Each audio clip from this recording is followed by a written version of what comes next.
Welcome to the podcast Selling Real Estate with Kelly Cook, where we will discuss the latest and most relevant business strategies to help you do one thing extremely well: sell more homes.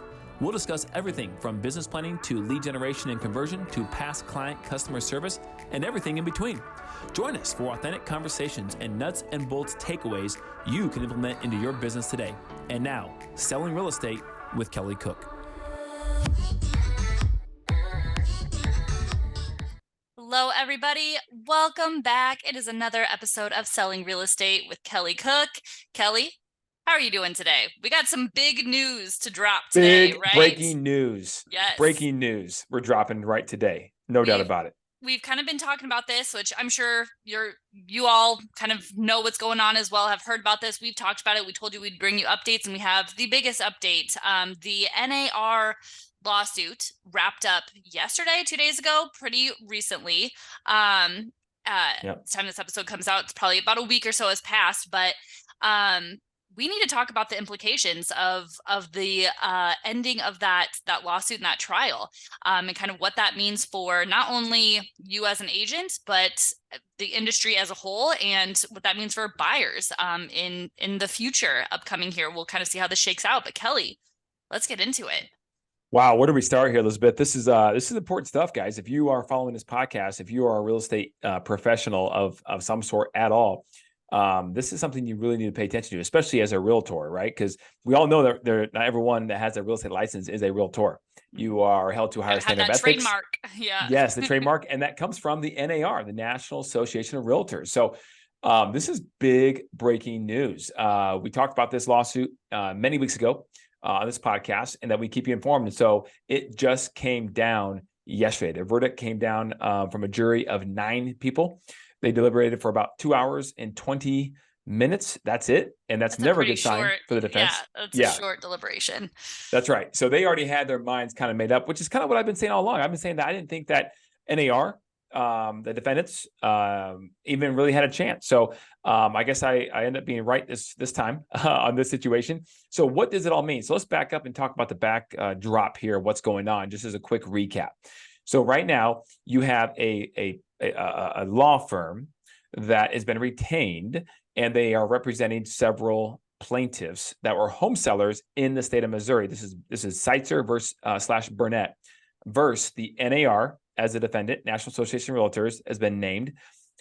Keller Williams and Berkshire Hathaway, 2 of the largest brokerages, real estate brokerages in the country. Now, initially there were 2 other large brokerages named in this lawsuit as well. And the other one is Anywhere Brands, which is rebranded from Realogy, which is Sotheby's, Century 21, Coldwell Banker, you name it. Some of those, I think Better Homes Garner might be in there too. There's a bunch of big real estate agents or real estate brokerages in that one as well. However, several weeks ago, we talked about this as well. RE/MAX and Anywhere Brands, they actually tried to settle. They've offered a settlement to the plaintiffs to try to get out of the lawsuit altogether.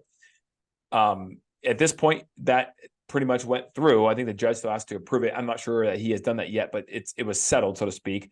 And Anywhere Brands settled for $89.5 million, and RE/MAX settled for about $53 million or so. So that is a lot of money. And apparently, if they're offering that settlement, those companies, Anywhere Brands and RE/MAX have the money. I'm assuming that if they are offering a settlement, right? Mm-hmm. So that's big time money, but it's nothing compared to what was just brought down in the Billions. Verdict.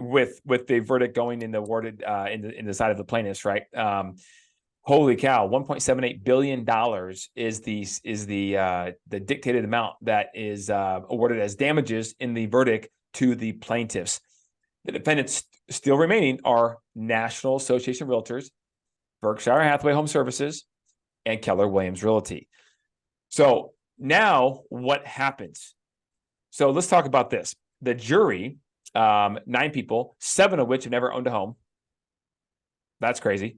2 of them have. And so what do you think is going to happen when you get 9 people, which, by the way, in a civil case like this, they do say that you can have as little as 6 jurors up to 12, and it's still all, meets all the guidelines, et cetera. But 9 people, what do you think is going to happen? Even if they all were homeowners, what do you think is going to happen? Because if they're not in the real estate industry, which they're not, specifically as part of the juror selection, do you think they probably have felt maybe at some point in the past they paid too much for whatever it was that their agent did? I'm going to say yes, because the majority of people when surveyed do say that. And that is a shame. That is not good for our industry. And I think the NAR has something to do with that, primarily from the standpoint of a lack of a mentorship program, the lack of a stringent and long amount of hours of education to get that license. It's pretty easy to do so. And so I think if you had those things in place, the industry in general would be a more professional perceived industry. And so anyways, that's another conversation for another day. However, that is what was handed out in the verdict yesterday in the lawsuit. Now, what happens next? Well, before we get to that, I just want to say one more thing. It appears to me that in reading other articles about this, that the NAR just did not do a very good job of actually explaining to the average everyday person how exactly commissions and brokerages within those commissions work.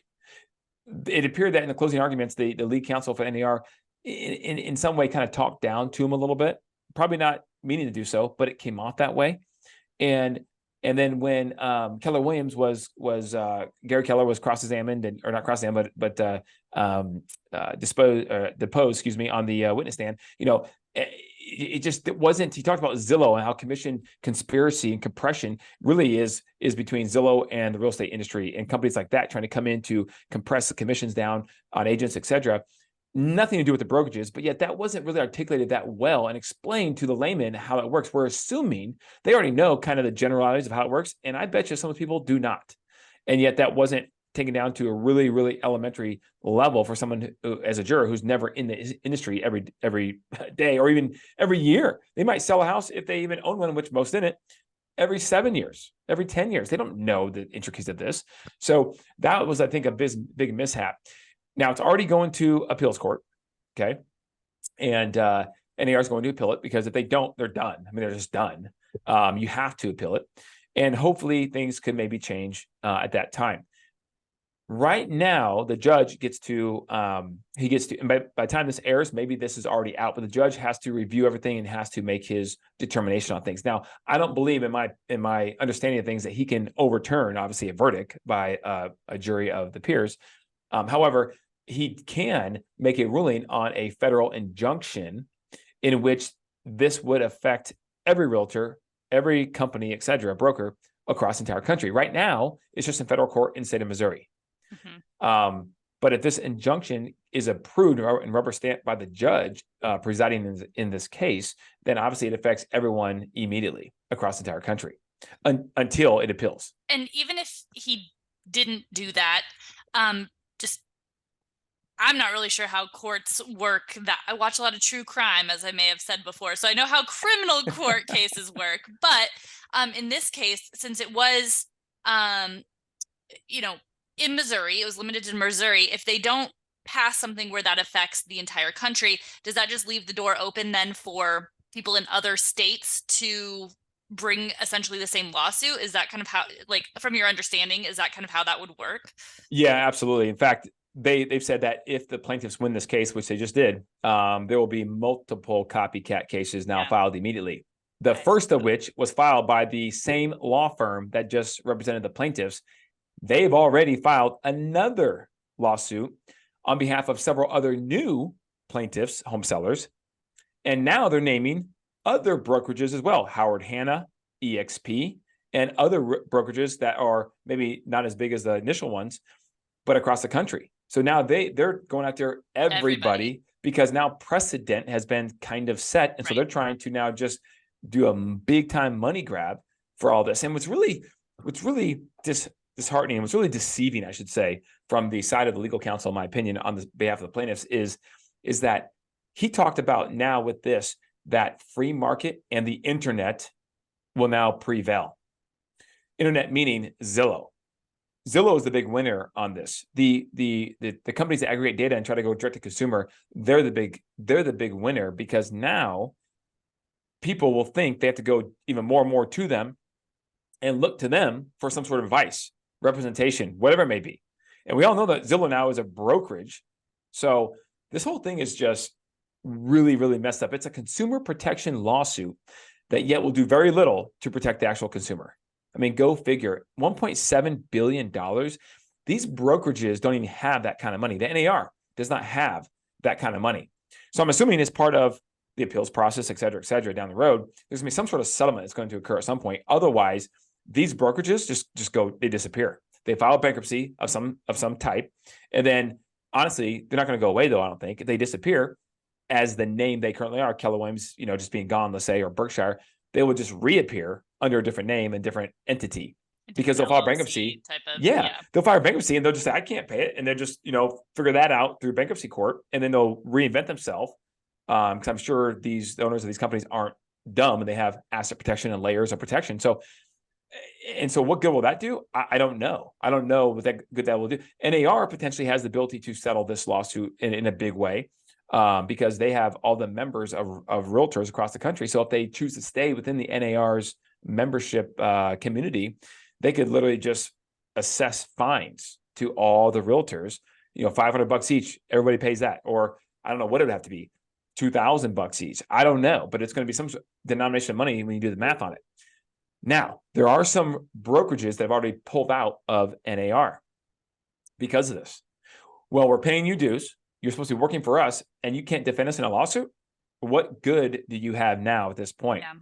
So I wouldn't be surprised if the NAR either way ends up potentially dissolving and going away after all this. And then now the brokerages, now the realtor thing could still be out there, but is it truly a realtor, membership that's held as ethical? Really what's the governing body, right? Mm-hmm. It's now just does a brokerage now assume that responsibility for all other brokerages? I don't know. This thing is very interesting. I also read an article from the New York, I believe it was a New York Board of Brokers Association, Real Estate Brokers Association, something like that in the state of New York, that they're now trying to pass a memorandum, referendum, or whatever it may be called, in which the sellers they won't allow sellers to pay a buyer broker any fee. Like even if they want to, they can't. They can only pay them outside of the close of escrow. So now you're going to have a bunch of sellers maybe potentially write checks to people directly. Like what? Yeah. Like what in the world? So this is interesting. And the sad thing, we talk about pros and cons, Elizabeth. The sad thing is the consumer protection lawsuit is just not that. And if there's one group of people that will be hurt and damaged the most by this, they're going to be the people that don't have the means for a lot of funds sitting around where every dollar counts to buy a house and qualify for a mortgage. They may not have the money to purchase or buy representation. And so there's going to go directly with the listing agent and do whatever the listing agent says to do because they need or want that house. So think about the amount of money lost there. They can't afford to come out of pocket maybe to write a check for some denomination of money, $10,000 or something, whatever, right, for representation. But yet they'll end up paying $25,000 more for the house. What if they had representation? They probably could have got it less. No counsel. And if they're working directly with the listing agent, I mean, the listing agent is representing the seller. They want to get the most money. There's a very big conflict of interest. Huge. And then if you're in a state with dual agency that allows that and everyone signs off on it, okay, but now the agent becomes a facilitator, not an advisor anymore. And so now the seller loses their right to have an advisor in their corner, but they would do that because they would pay less of a fee potentially. And you know how people are about money. Well, that's fine. It's cheaper. I'll just do it. Well, that's not in your best interest in most cases. If you have a good realtor, if you have a good advisor, it's not in your best interest.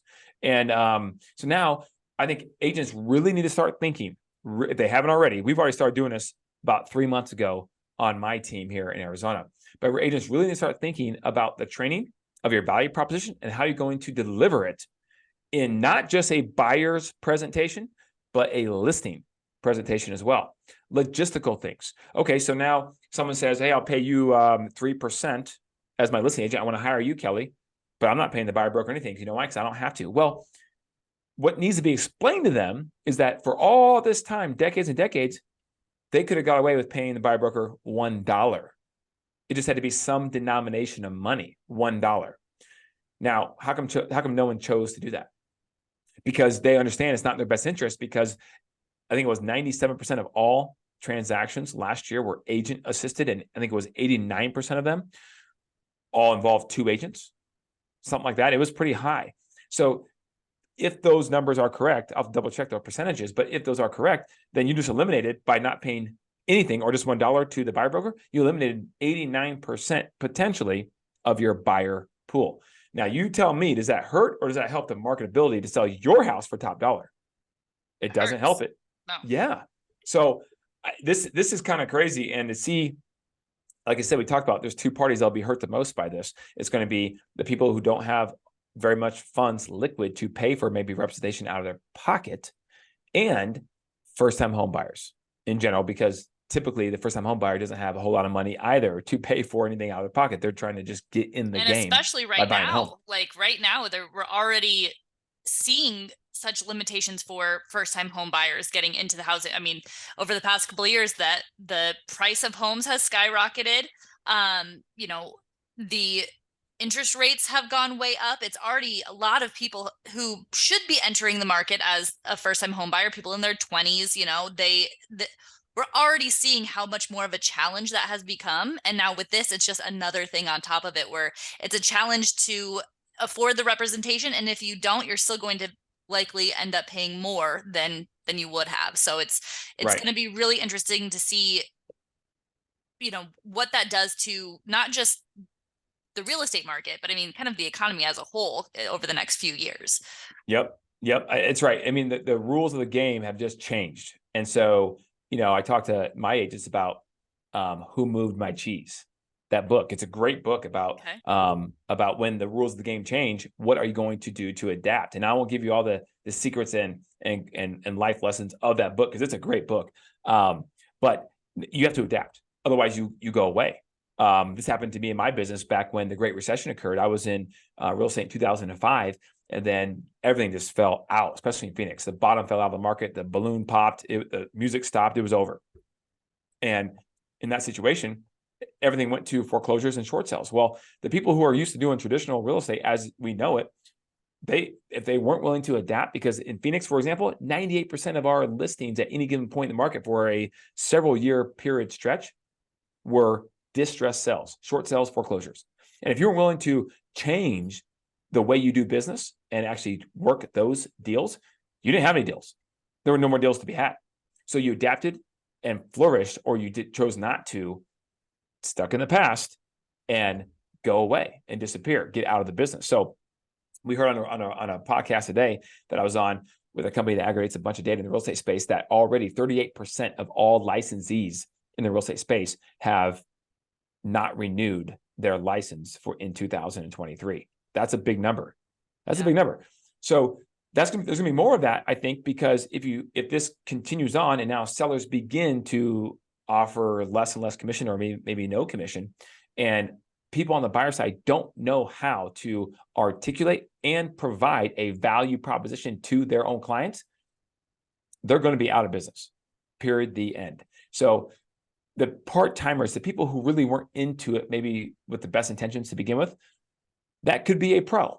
Maybe they decide to go elsewhere and do something else professionally, because they weren't really ever in this anyways. They just did this other profession and had the license to help Aunt Betty, you know, when she won the buy of the house that one time, you know, and that's not really good for the profession anyway. So that's a pro potentially.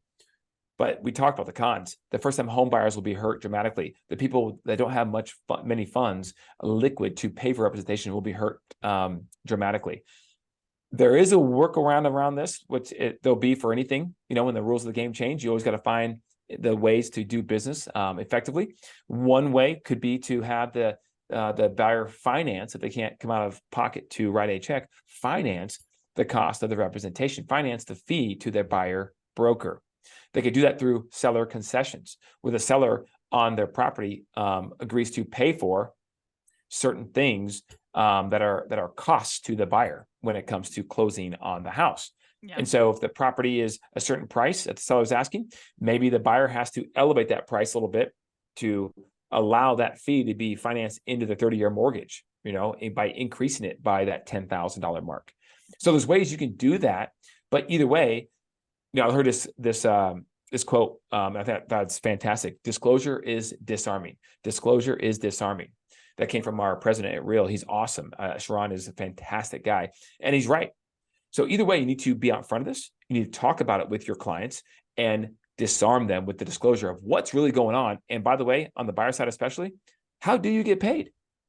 You need to have that conversation, because if you're providing a professional service, people should not have a problem paying you some sort of professional fee. But for so long, that wasn't the way it went. And we had so many people in the industry that really weren't in it for the right reasons, and maybe weren't providing that professional service with professional value. So it just kind of slid by the wayside. But now, in light of this, it's going to force people to really think about and articulate how they're going to go about doing that when it comes to helping someone buy a house. Because at the end of the day, you're still going to have 4.1 to 4.3 million homes, most likely this year, sell, transact. So either way, those transactions are going to happen. And kind of just to end this, how do you think this affects people who have built, agents who have built their business around buyer leads, like internet buyer leads, like Zillow leads, have partnered with Zillow to, the people that have really flourished in getting buyer leads, and that's what their agents work, and that's, these teams where their agents are working buyer leads. Do you think that you need to make a change to going more toward listings? Do you what happens to those teams where that is their sole focus? Of course, we've talked about adding value and making sure that you're bringing more value as a buyer's agent, as any agent, as you've kind of talked about, because the sell side, that it will affect that side as well.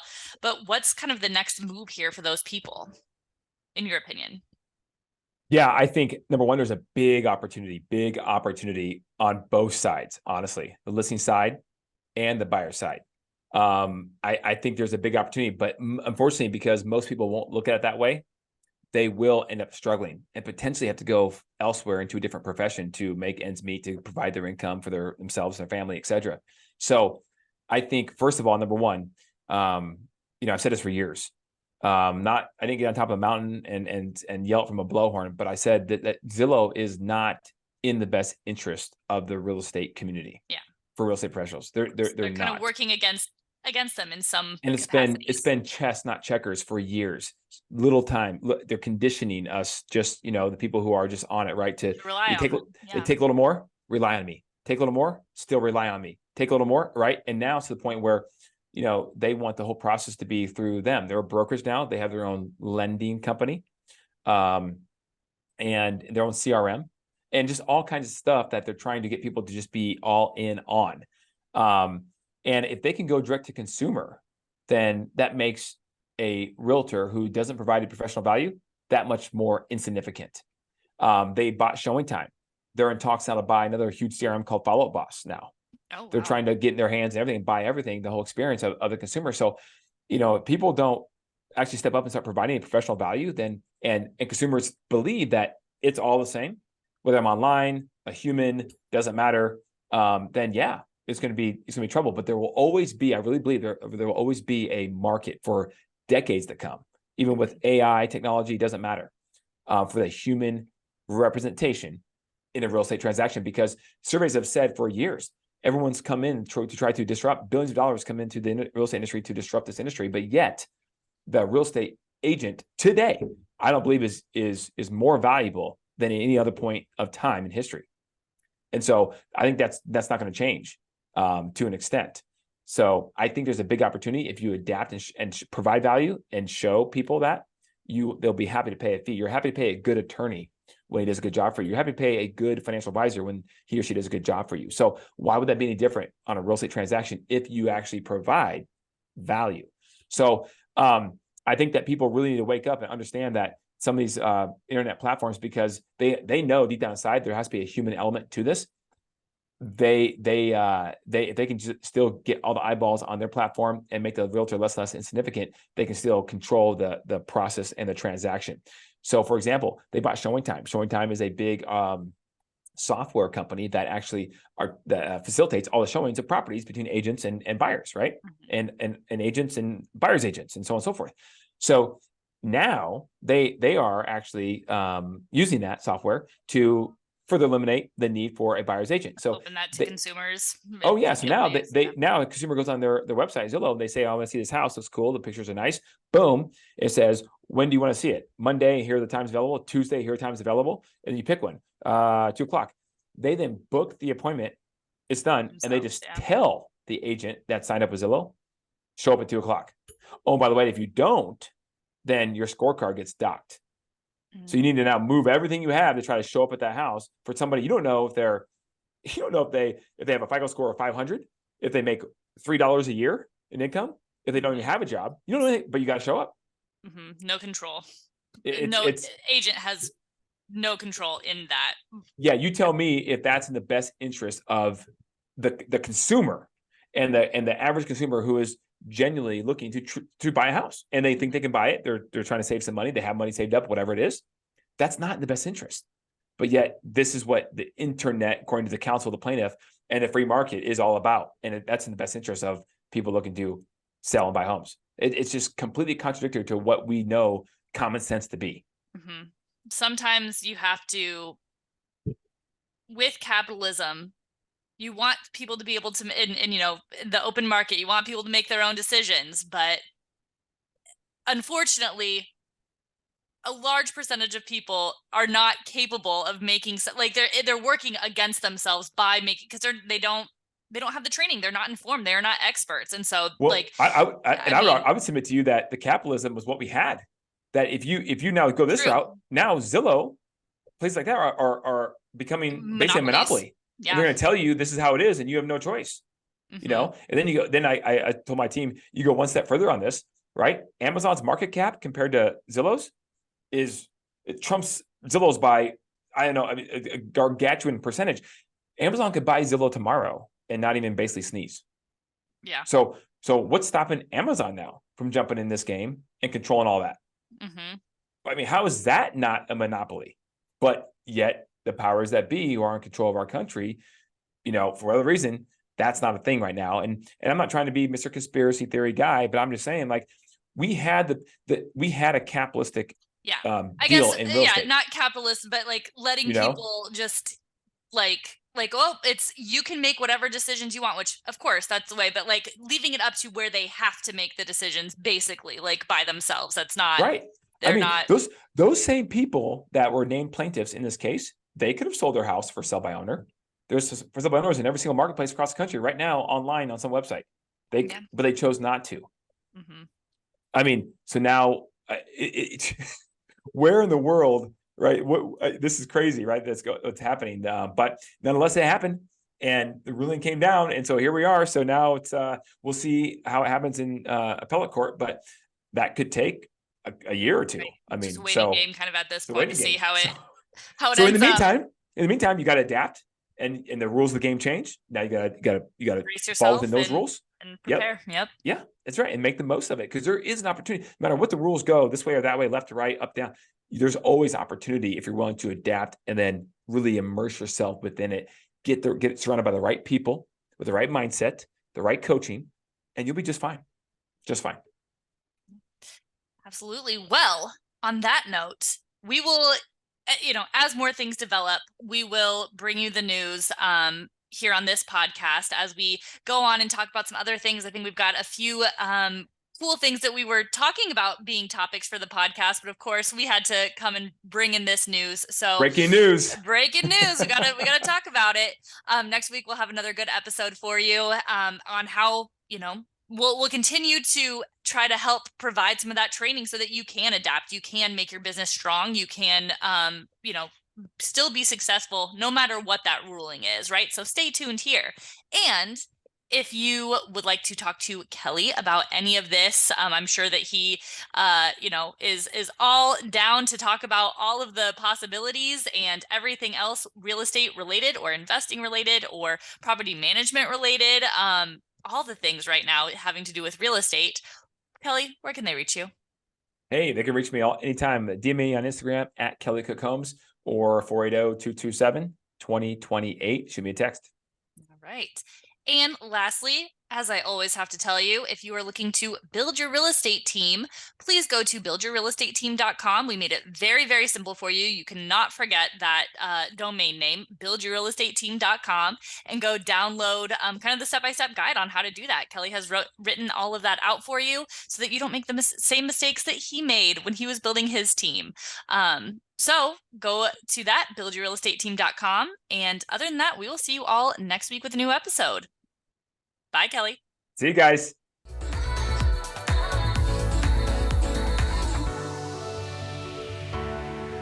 Welcome to the podcast Selling Real Estate with Kelly Cook, where we will discuss the latest and most relevant business strategies to help you do one thing extremely well: sell more homes.